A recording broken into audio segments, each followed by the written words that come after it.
Olá, um bom dia para você. Mais uma vez, a segurança pública foi tema das votações do plenário. Uma das propostas aprovadas nesta quarta-feira passa para a Polícia Federal a tarefa de investigar os crimes cometidos por milícias que tiverem entre os integrantes bombeiros, policiais civis e policiais militares. Para virar lei, o texto ainda precisa da aprovação da Câmara dos Deputados.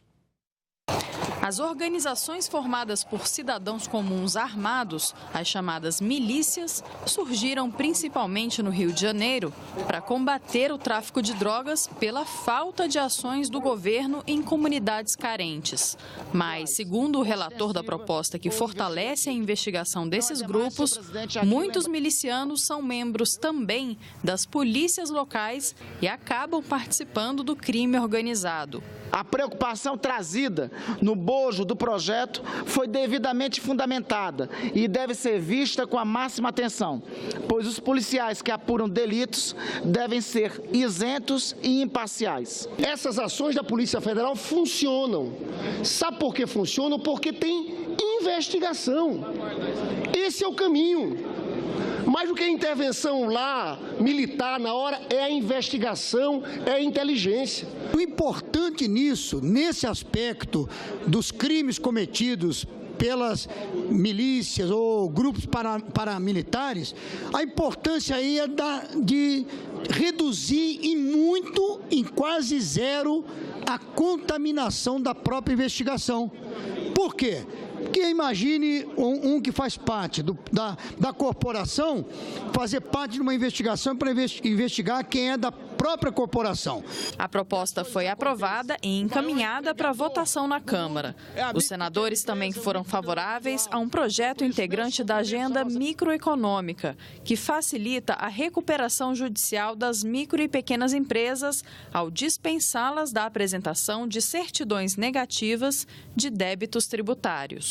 Isso não traz nenhum prejuízo para o Tesouro, não tem a renúncia de nenhuma direito tributário, porque a dívida continua existindo, a única coisa que se faz é permitir que a empresa faça adesão à recuperação judicial e passe a pagar os seus impostos. O plenário também aprovou 3 medidas provisórias. Uma delas reformula o programa de crédito a empreendedores de baixa renda.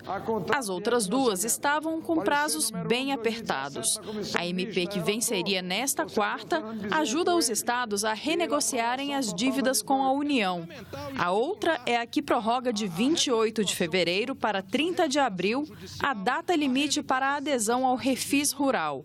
Apesar de já ter decidido que só colocaria em votação medidas provisórias depois que elas fossem amplamente discutidas, o presidente Eunício Oliveira abriu exceção. Mas eu quero deixar bem claro que a decisão foi 15 dias quando a gente achar que ela tem extrema relevância, como privatizações e outras coisas.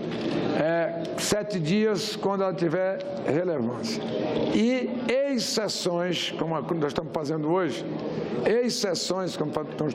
hoje, desde que tenha anuência dessa presidência e do plenário da Casa através dos líderes. Os senadores aprovaram ainda a criação do Conselho Federal e dos Conselhos Regionais dos Técnicos Industriais e Agrícolas. O projeto vai à sanção presidencial. A colaboração entre Brasil e Israel na área de tecnologia da água foi discutida nesta quarta-feira pela Comissão de Ciência e Tecnologia. A dessalinização da água do mar foi o tema de principal interesse dos senadores. Israel é líder nesse tipo de tecnologia e está buscando intensificar as relações com o Brasil para oferecer equipamentos mais baratos de dessalinização. Essa tecnologia que se chama reversa osmosa, nós trazemos a água do mar e usar isso para todos, agricultura, e também nós temos tecnologia para reusar a água que está usando, e nós fazemos um reuso para irrigação, não para beber. Israel tem uma tecnologia muito avançada, com custo operacional baixo. Isso é que é importante. Por exemplo, no caso da dessalinização, tirar o sal da água, eles têm lá uma tecnologia que 1 metro cúbico de água vai sair por R$2, que é um preço baixíssimo, que dá para, sem dúvida nenhuma, 1 metro cúbico de água é muita água. Então dá para se trazer aqui através de PPP e se utilizar no Nordeste. Brasil e Israel demonstraram um grande interesse em fortalecer as relações bilaterais na área de ciência e tecnologia. Um convênio de cooperação foi assinado nesta quarta-feira pelos ministros da Ciência e Tecnologia dos dois países. Esse protocolo de intenções sinaliza o grande interesse dos nossos países em fortalecer e ampliar o relacionamento em ciência, tecnologia e inovação. Trata-se do primeiro instrumento bilateral entre o MCTIC e seu homólogo israelense.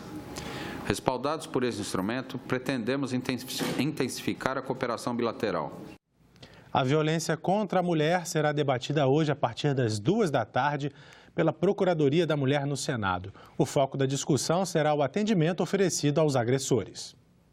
A Lei Maria da Penha, ela é uma lei modelo no mundo inteiro por conta de tratar não apenas do crime enquanto tal, prevendo a punição e tudo mais, mas é uma lei que trata principalmente da prevenção e do atendimento de todos os elos, de toda a cadeia ligada direta ou indiretamente ao ato de violência. Através desse atendimento, o Estado tem condições de dar um salto de qualidade na diminuição da violência. Através do debate que a gente toma conhecimento da realidade. E tomando conhecimento da realidade, a gente vê o que tem que ser feito ou não, o que é preciso mudar, o que é preciso ampliar, o que é preciso fazer. E 2 comissões do Senado têm reunião nesta manhã. Vamos conferir. Às 9h, na Comissão de Relações Exteriores, vão ser analisados nomes indicados para o cargo de embaixador do Brasil na Nigéria e em El Salvador. E no mesmo horário, a medida provisória 806, que trata do imposto sobre a renda incidente sobre as aplicações em fundos de investimento, vai ser analisada em comissão mista. Foi publicada hoje no Diário Oficial da União lei que prorroga o prazo de adesão ao Programa de Regularização Tributária Rural. O novo prazo termina em 30 de abril deste ano. E vai à sanção presidencial o projeto aprovado ontem pela Câmara dos Deputados, que regulamenta os serviços de transporte por aplicativos. Pelo texto, não será necessária a placa vermelha para os veículos, nem o motorista precisa ser proprietário do carro. Também não será preciso que o Poder Municipal forneça autorização para cada motorista. A versão aprovada manteve a exigência de que o veículo atenda às características definidas pelas autoridades e na carteira de motorista deverá constar a informação de que o condutor exerce atividade remunerada.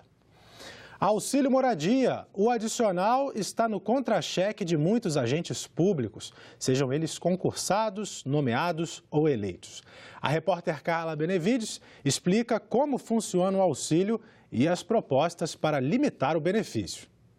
No Senado, mais de 1 milhão de pessoas já apoiaram uma sugestão popular para acabar de vez com o auxílio moradia de juízes e parlamentares. O senador Randolph Rodrigues transformou a iniciativa numa proposta de emenda à Constituição. Os estudos que a consultoria do Senado fizeram apontaram que em todos os poderes houve um avanço substancial do Instituto, das despesas com auxílio moradia.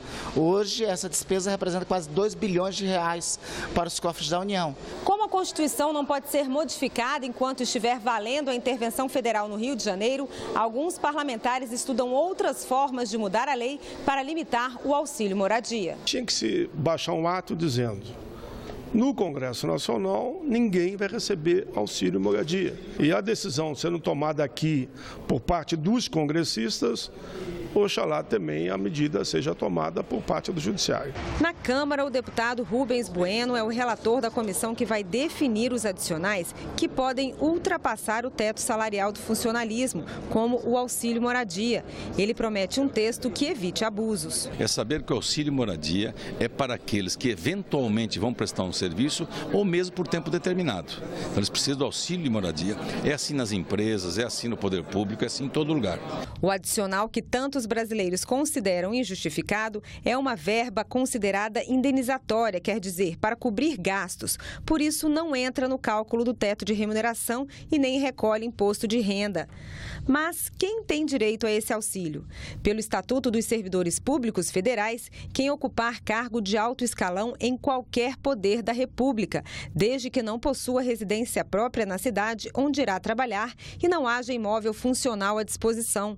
O valor corresponde a 25% do salário e o servidor precisa apresentar recibo do aluguel ou da rede hoteleira. A Lei de Diretrizes Orçamentárias, que vale para todos os poderes, é publicada anualmente com um artigo que estabelece condições para o pagamento do auxílio moradia para qualquer agente público.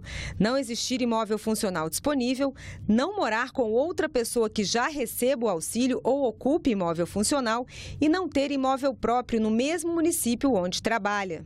Isso gera um conflito em tese de normas, né? O Judiciário entendeu que todos os magistrados têm direito ao auxílio moradia, independentemente de ter ou não imóvel funcional. Mas a LDO diz que o orçamento não pode prever recursos para essa finalidade. Tenha ou não tenha imóvel próprio, como ele tem o dever de residir ali, em algum momento ele teve de adquirir, teve de fazer gasto. Não deveria ter feito, né? Já que deveria ter um imóvel funcional. O auxílio moradia ou a ajuda de custo para moradia vem compensar este gasto, mesmo ele tendo um imóvel. No Congresso não existe uma proposta comum de senadores e deputados sobre o que fazer com o auxílio moradia. No Judiciário, o assunto está na pauta do Supremo Tribunal Federal. A liminar do ministro Luiz Fux pode ser votada pelo plenário do STF em março, mas a reação das associações de juízes mostra que o assunto está longe de ser pacificado. Se nós tivermos a perda de um direito legal por uma interpretação do Supremo, sem a observação do nosso direito constitucional, que é a revisão anual dos subsídios, e isto não vem sendo observado e já há uma perda acumulada de 40%, neste caso, para este caso, há um indicativo de paralisação. Ameaçam agora com greve de juízes. Falta que eles coloquem agora, além da greve, um auxílio piquete e uma verba especial pública para fazer cartazes de manifestação. A intervenção federal na segurança do Rio de Janeiro suspendeu a tramitação de 536 propostas de emenda à Constituição, mas a medida não compromete as atividades do Congresso Nacional. A partir da intervenção e até a data prevista para o seu término no final do ano, todas as propostas de mudanças à Constituição ficam impedidas de serem analisadas pela Câmara dos Deputados e pelo Senado.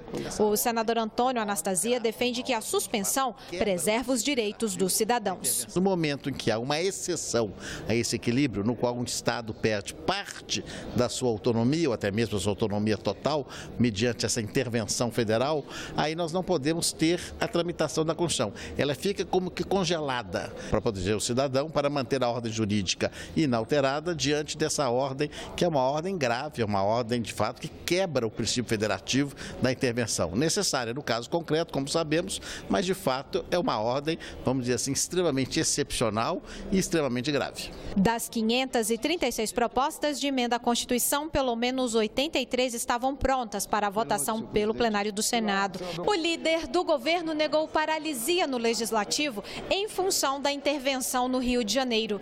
Romero Jucá destacou que, além das medidas provisórias, o Congresso Nacional deve votar o pacote da área econômica, que inclui a autonomia do Banco Central e a venda de ativos da Eletrobras. Romero Jucá não descarta, inclusive, um esforço concentrado em março para priorizar esta pauta. E essas foram as notícias dessa edição na nossa página na internet. Você pode rever o que mostramos aqui. É só acessar senado.leg.br/TV. Muito obrigado pela sua companhia e continue sintonizado aqui na TV Senado.